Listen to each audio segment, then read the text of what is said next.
नमस्कार। जैसा कि आप जानते हैं कि हाल ही में प्रधानमंत्री मोदी ने इज़राइल के प्रधानमंत्री बेंजामिन नेतन्याहू को हैनुका के पावन पर्व पर बधाइयां दी हैं।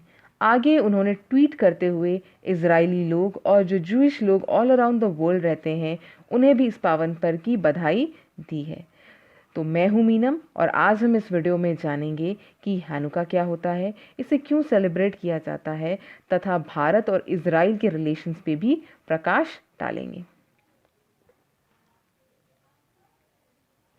हैनुका के रूप में मनाए जाने वाला ये जो 8 दिवसीय यहूदी उत्सव है, ये दूसरी शताब्दी ईसा पूर्व के दौरान पुनः समर्पण की याद दिलाता है।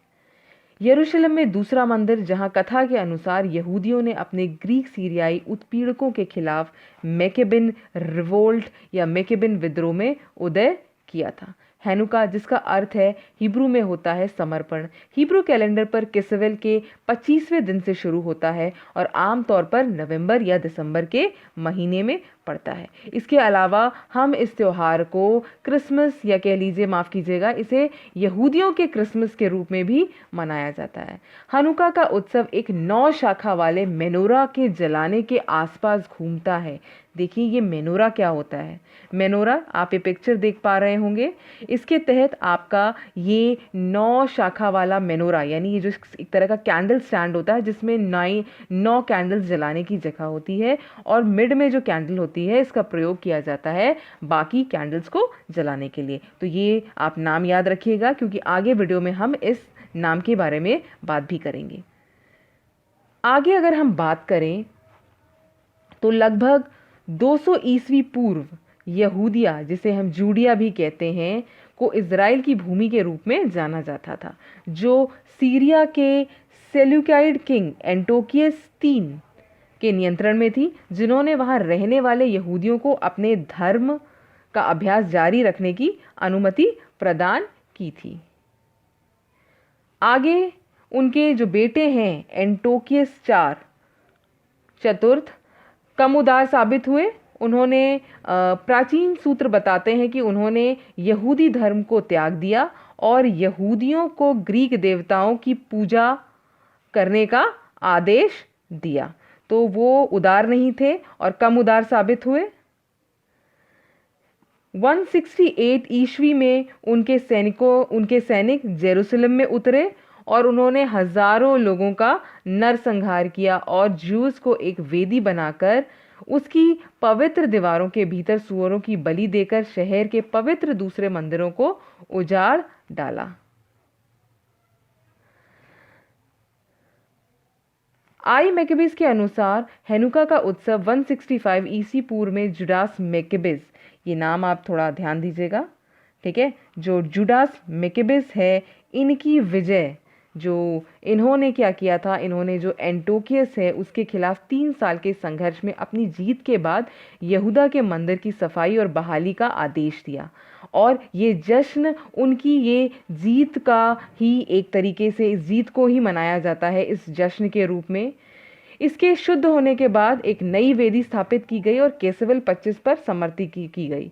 तब यहूदा ने घोषणा की कि उस तारीख से शुरू होने वाले 8 दिन के लिए बहाल मंदिर का समर्पण हर साल मनाया जाना चाहिए। तो ये कहा जा सकता है आपका जो जुडास मैकेबिस है, इन्होंने जीत हासिल करी किसके ऊपर? एंटोकियस IV के ऊपर, जो कि एक क्रूर सेल्यूकाइड किंग हुआ करते थे। और इसी अवसर को सेलिब्रेट करते हुए आपका हैनुका का पर्व मनाया जाता है, जिसके तहत 8 दिन का सेलिब्रेशन होता है। इसके अलावा एक चीज़ आप और जान लीजिए, एक कहावत है या कह लीजिए एक कथा है जिसके अनुसार ये भी माना जाता है कि आपका जो मेनोरा है, मैंने भी आपको बताया, जो वो कैंडल स्टैंड होता है, इसमें सिर्फ 1 दिन की कैंडल जलाने भर को ऑलिव ऑयल होता है, लेकिन ये 8 दिन तक झिलमिलाती रहती है कैंडल और जलती हैं। और इसी चीज़ को दर्शाते हुए 8 दिन तक आपका ये जो पर्व है ये सेलिब्रेट किया जाता है।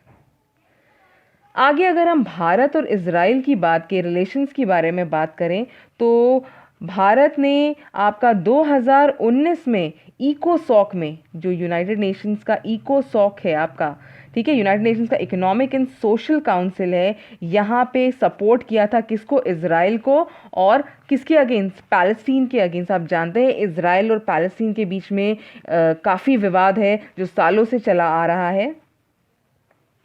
आगे अगर हम भारत और इंडिया की बात करें, माफ़ कीजिए, आगे हम भारत और इजराइल की बात करें तो अभी 2020 में, सितंबर 2020 में भारत और इजराइल ने एक MOU साइन किया है to collaborate in tech innovation और स्टार्टअप।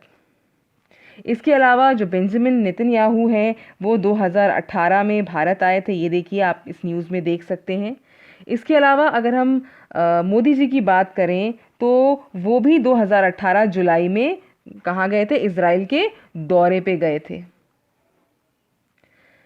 आगे आते हैं और भारत और इजराइल के रिलेशंस की अगर हम बात करें तो भारत और इजराइल जो है, इनके संबंध भारत गणराज्य और इजराइल राज्य के बीच द्विपक्षीय संबंधों को संदर्भित करता है।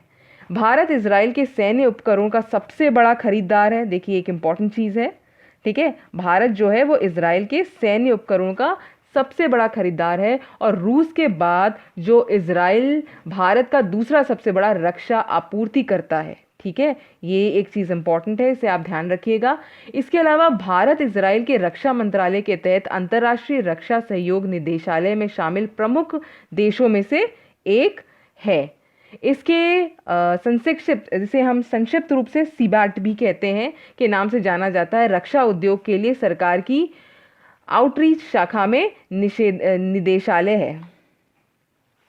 तो आई होप आपको हमारा आज का लेक्चर पसंद आया होगा। मिलते हैं हमारे अगले टॉपिक में, तब तक के लिए धन्यवाद।